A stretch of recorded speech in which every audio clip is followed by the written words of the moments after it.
Euh, Bonjour à tous. Monsieur le ministre, en France, suite au décès de Naël, du jeune Naël, il y a eu énormément de manifestations en France, sur tout le territoire français.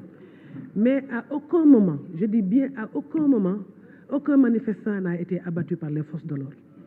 Et je suis sûre que nos vaillants FDS sont aussi professionnels que les forces de l'ordre françaises. Donc, où est le problème? Comment se fait-il que les forces de l'ordre du Sénégal tirent toujours avec des balles réelles sur les manifestants? C'est ça mon problème. J'aimerais savoir d'où viennent les ordres. Parce que, bon, cela, bien sûr, cela ne veut pas dire que les forces de l'ordre sont innocentes. Parce que, comme nous l'avons dit, yow mi toog fii nii dafa am ku fi wax nee ne bu xamoon ni frère moo fi toog wala maga moo fi toog doo am nu muy waxee noonu les forces de l'ordre bu ñu jàkkaarloo ak militants yi mu xamante ni bii militant kii nii sama rakk la sama doom la du ko tirer avec une balle réelle quels que soient les ordres bu muy recevoir. Donc nag je me dis que il faut ngeen xoolaat ordre yi balaa ngeen respecté ordre ak kuy joxe ordre yi.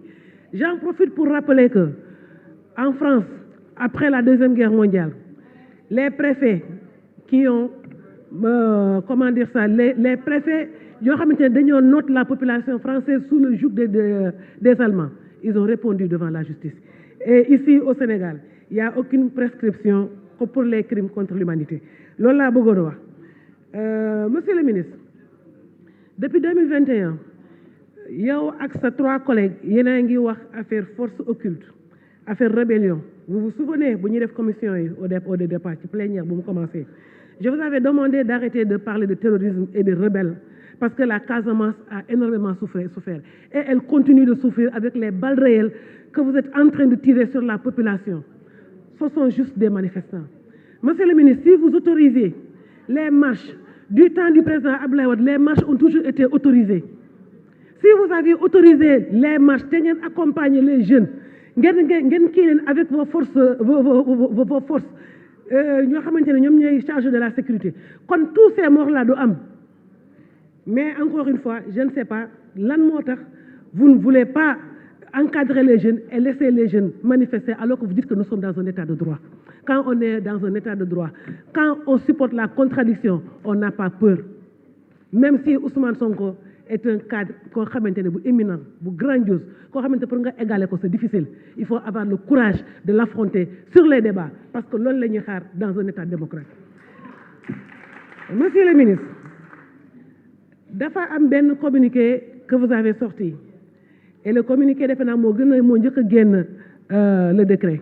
J'ai pas compris, vous êtes un juriste. Tout le monde dit que vous êtes un grand juriste. Donc pourquoi vous mettez la charrue avant les bœufs? Bu fekkente ne suñu bracelet nga bëgg mën naa la may bii. Vous n'avez pas besoin d'aller vraiment anticiper sur les choses, jël suñu siège bi, alors que nous, on a le droit de déposer un recours auprès de la Cour suprême. Vous avez anticipé. Mais dans quel pays nous sommes-nous? Et je pense que Macky Sall ne vous a pas choisi par hasard. Vous êtes un juriste, donc il vous a choisi et vous connaissez la loi. Faites respecter la loi. Faites respecter la loi. Mais comme le dit le président Ousmane Sonko, c'est une tchoune, c'est une ñàkk mën-mën. Moo tax tout le temps, vous êtes dans les erreurs. À chaque fois que vous faites des complots, vous passez à côté. Et Dieu est avec nous. Dieu est avec les justes. Monsieur le ministre, je ne comprends pas la persécution ba nga xamante ne suñu parti Pastef moom lay subir jamono yi. Il suffit que vous appartenez au parti Pastef pour que vous soyez audité par la police, pour que vous soyez arrêté. Légui, on ne te donne même plus de convocation, non, on vient chez toi, on te prend. Et puis avec tellement de brutalité. Cette brutalité-là, la dernière fois, tout le temps, ça m'est resté là. Je ne comprendre des forces de défense et de sécurité.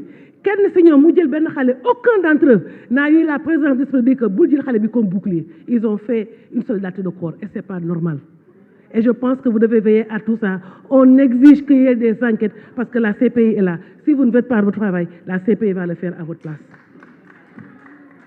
Libérez les prisonniers. Libérez le président Ousmane Sonko. Libérez notre sœur Amidia. Libérez tous les détenus politiques que vous retenez dans les geôles. Le Sénégal est un état de droit. Nous sommes un pays où de tout le temps, il y a des divergences d'idées. Il faut que vous dites comment vous allez faire pour que l'agriculture chaque Sénégal gis ci boppam. Liberté pour tout le monde. Ousmane Thiam, vous avez la parole.